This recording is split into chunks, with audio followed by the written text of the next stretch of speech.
ভাবুন তো, একটা সকালবেলার খবর আপনার জীবনটা পুরো ওলটপালট করে দিল। আপনার চাকরিটা আর নেই, আর আপনি একা নন, আপনার মতো আরও প্রায় ২৬,০০০ শিক্ষক এবং শিক্ষাকর্মী সবাই এক রাতের মধ্যে কর্মহীন। এটা শুধু একটা খবরের শিরোনাম নয়, এটা পশ্চিমবঙ্গের হাজার হাজার পরিবারের ভেঙে পড়া স্বপ্ন আর ভেঙে পড়া বিশ্বাসের গল্প। আজকের এই আলোচনায় আমরা শুধু এই বিশাল দুর্নীতির গভীরে যাব না, আমরা বোঝার চেষ্টা করব কিভাবে একটা সরকারি ব্যবস্থা তার নিজেদের মানুষদের সাথেই বিশ্বাসঘাতকতা করতে পারে, আর যখন বিশ্বাসটা ভেঙে যায় তারপর কি থাকে। আমাদের হাতে রয়েছে বেশ কিছু উইকিপিডিয়া পেজ, একটা গভীর আইনি বিশ্লেষণ, একটা মনস্তাত্ত্বিক সমীক্ষা আর কয়েকটি সামাজিক ভাষ্য, যা এই ঘটনার সম্পূর্ণ ছবিটা তুলে ধরতে সাহায্য করবে। একদম ঠিক। আজকের আলোচনার মূল উদ্দেশ্য হল এই ঘটনাকে শুধুমাত্র একটা দুর্নীতি বা কি বলে কেলেঙ্কারি হিসেবে না দেখা, বরং এটা একটা উপসর্গ যা রাজ্যের গভীরতর সামাজিক অর্থনৈতিক সংকট আর মানুষের মানসিক স্বাস্থ্যের উপর তার প্রভাবকে চোখে আঙুল দিয়ে দেখিয়ে দেয়। আমরা খতিয়ে দেখব কিভাবে একটা সরকারি নিয়োগ প্রক্রিয়া ভেঙে পড়লে তার অভিঘাত সমাজের প্রতিটি স্তরে ছড়িয়ে পড়ে আর একটা গোটা প্রজন্মের বিশ্বাসকে নাড়িয়ে দেয়। চলুন তাহলে একেবারে শুরু থেকে ব্যাপারটা বোঝা যাক। ২০১৬ সাল, পশ্চিমবঙ্গ স্কুল সার্ভিস কমিশন বা এসএসসি একটা বড় নিয়োগ প্রক্রিয়া শুরু করে। উইকিপিডিয়ার তথ্য অনুযায়ী রাজ্যের সরকারি স্কুলগুলোতে শিক্ষক এবং শিক্ষাকর্মী নিয়োগের জন্যই এই আয়োজন। আপাতদৃষ্টিতে একটা সাধারণ সরকারি চাকরির পরীক্ষা, কিন্তু তারপরই সব জট পাকাতে শুরু করে। জট শব্দটা না হয়তো এক্ষেত্রে খুব মৃদু শোনালো। এটা ছিল একটা পরিকল্পিত গোলকধাঁধা। আমাদের হাতে থাকা আইনি বিশ্লেষণটি বলছে তদন্তে এমন কিছু অনিয়ম ধরা পড়ে যা যা অবিশ্বাস্য। প্রথমত ছিল র্যাঙ্ক জাম্পিংয়ের ঘটনা। যে পরীক্ষার্থী হয়তো কম নম্বর পেয়ে অনেক পেছনে ছিল, সে হঠাৎ করে মেধা তালিকার একেবারে ওপরের দিকে থাকা প্রার্থীকে টপকে চাকরি পেয়ে গেল। দ্বিতীয়ত ছিল এক ধরনের পিক অ্যান্ড চুজ পদ্ধতি। এর কোনো নির্দিষ্ট নিয়ম ছিল না, স্রেফ খেয়ালখুশি মতো প্রার্থী বাছাই করা হচ্ছিল। এখানেই তো খটকা লাগে। একটা সরকারি পরীক্ষায় তো সবকিছু নিয়ম মেনে হওয়ার কথা, যেখানে প্রতিটা নম্বর মূল্যবান। কিন্তু সবচেয়ে অবাক করার মতো বিষয় হল, এমন প্রার্থীদেরও নাকি নিয়োগ করা হয়েছিল, হ্যাঁ, যাদের নাম কোনো লিস্টেই ছিল না, যাদের নাম মেধা তালিকা বা ওয়েটিং লিস্ট কোথাওই ছিল না। তারা যেন আকাশ থেকে পড়ল আর চাকরি পেয়ে গেল। এটা কিভাবে সম্ভব? এখানেই দুর্নীতির আসল চেহারাটা বেরিয়ে আসে। আর এর থেকেও মারাত্মক ঘটনাটা ছিল প্রমাণ লোপাটের চেষ্টা। আসল ওএমআর শিট অর্থাৎ উত্তরপত্রগুলোই নষ্ট করে ফেলা হয়। ভেবে দেখুন, ওএমআর শিটই হলো একজন পরীক্ষার্থীর সবচেয়ে বড় প্রমাণ। সেটাই যখন গায়েব করে দেওয়া হয়, তখন আর সত্যি মিথ্যা যাচাই করার কোনো পথই খোলা থাকে না। এটা শুধু প্রমাণ নষ্ট করা নয়, এটা আসলে গোটা প্রক্রিয়াটার প্রতি মানুষের আস্থাকে মুছে ফেলার একটা পরিকল্পিত চক্রান্ত। এখান থেকেই কিন্তু সামাজিক বিচ্ছিন্নতার বীজ রোপণ শুরু হয়।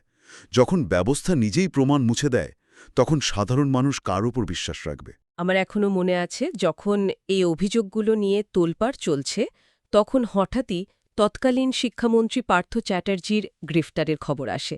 আর তার সাথে তার এক সহযোগীর বাড়ি থেকে ১ কোটি কোটি টাকা উদ্ধারের সেই ছবি টিভির পর্দায়। ওই টাকার পাহাড় দেখে আমার বিশ্বাসই হচ্ছিল না। বই খাতা কলমের জগতের সাথে জড়িত শিক্ষা ব্যবস্থার ভেতরে এত টাকা, দেশ জুড়ে যেন একটা বিস্ফোরণ ঘটেছিল। এই ভয়ঙ্কর প্রেক্ষাপটেই এপ্রিল ২০২৪-এ কলকাতা হাইকোর্ট তার ঐতিহাসিক রায়টা দেয়।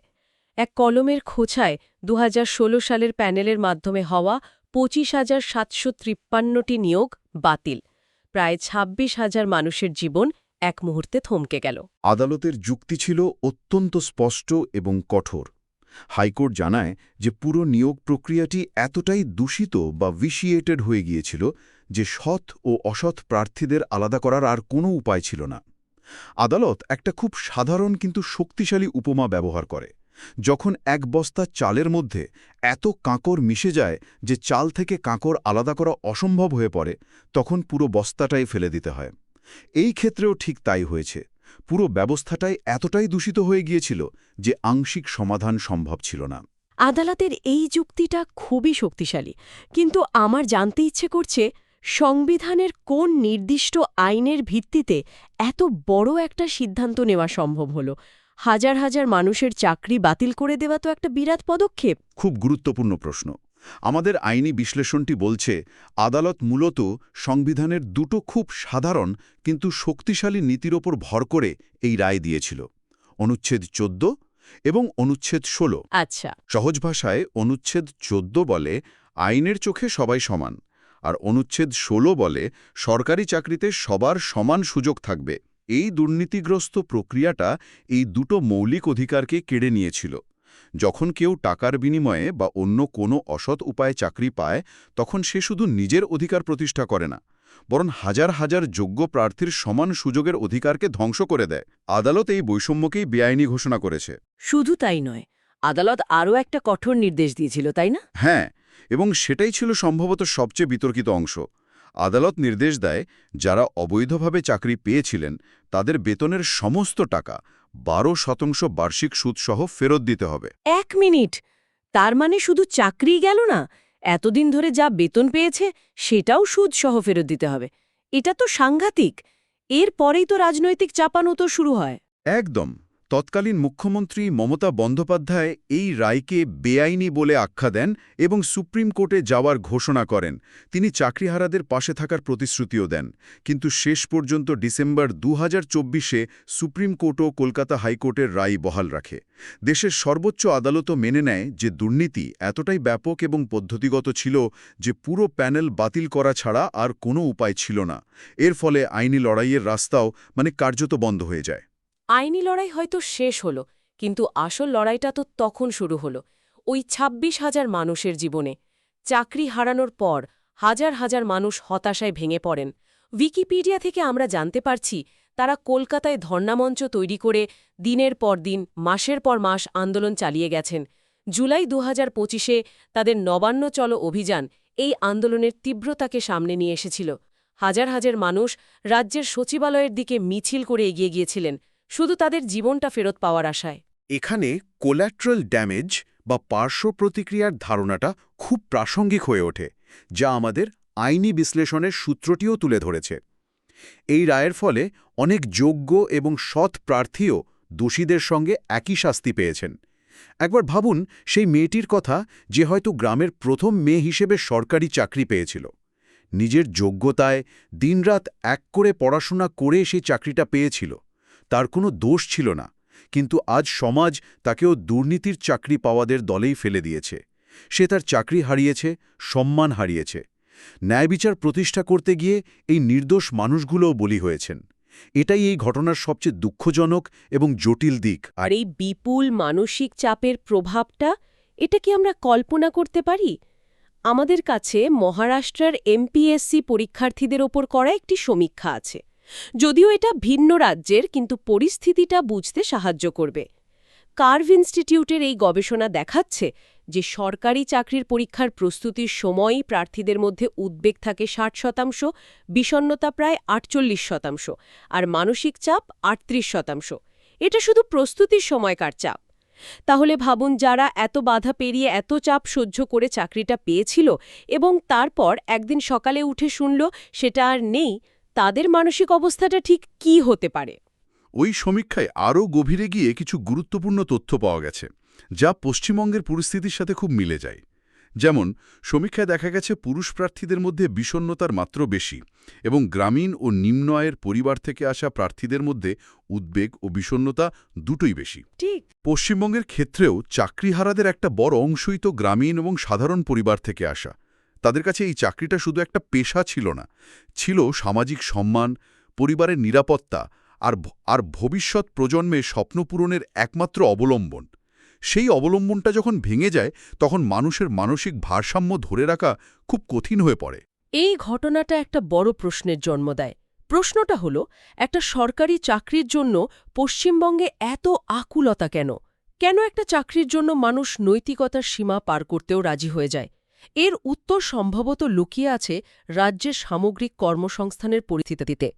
এই সময়ের একটি প্রতিবেদন বলছে, প্রতিদিন হাজার হাজার পরিযায়ী শ্রমিক কাজের খোঁজে পশ্চিমবঙ্গ ছেড়ে ভিন রাজ্যে পাড়ি দিচ্ছেন।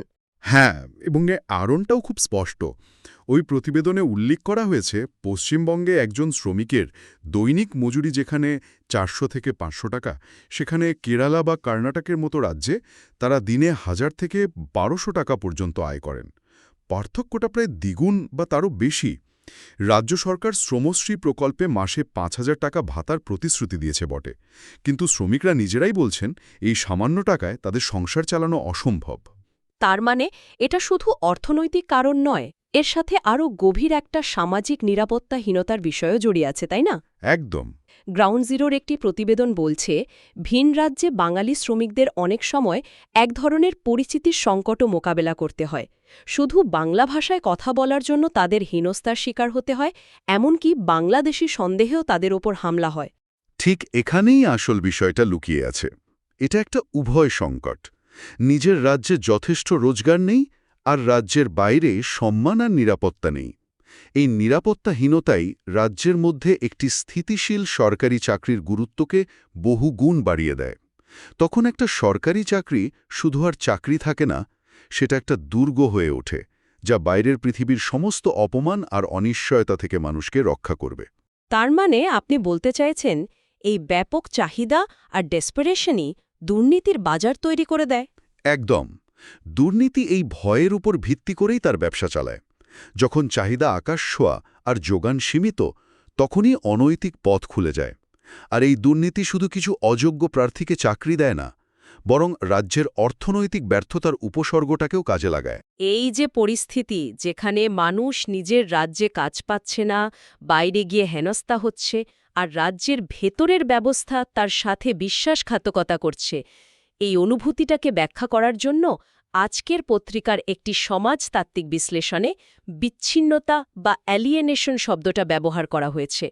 পুঁজিবাদী ব্যবস্থা কিভাবে মানুষকে তার সমাজ, পরিবার, এমনকি নিজের থেকেও বিচ্ছিন্ন করে দেয়, সেই তত্ত্বের কথাই বলা হয়েছে।